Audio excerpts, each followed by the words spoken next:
Augusta city leaders are addressing how they're working with state and national entities to curb the spread of the virus at local nursing homes. But tonight, News Channel 6's Renetta DuBose speaks with the family of a woman who died at Windermere nursing home and a lawyer who says families may have a case.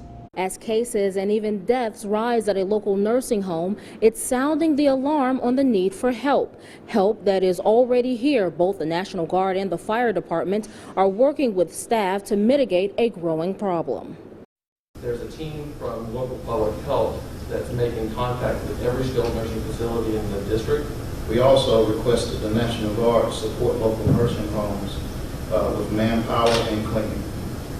Identify not only a strategy and expectation for all of our nursing facilities to employ the same practices that you see in the hospitals, to gown up, to wear face masks. All of these guidelines are coming from the CDC. A multifaceted approach from city leaders to tackle what's becoming a local COVID-19 hotspot, nursing homes. In concert with the National Guard, the fire chief says they are ramping up patient safety amid a rising number of positive cases and deaths at Windermere Health and Rehabilitation Center. He says the center and others are compliant. But News Channel 6 spoke with the daughter-in-law of Barbara Roy. The 82-year-old is one of the casualties at Windermere, succumbing to the disease on Easter Sunday. And even on the phone, when she called from the hospital, we could tell that she was in respiratory distress, and she told us, "I don't want to die." And those words are still ringing in our mind. Roy's relative, who wanted to protect her identity, says the senior was a happy soul who loved family and was compassionate, never judging anyone. She went to Windermere for rehab back in November and decided to stay because it was close to her dialysis. In late March, she attended a family function and was well, until loved ones received a call weeks later about respiratory distress.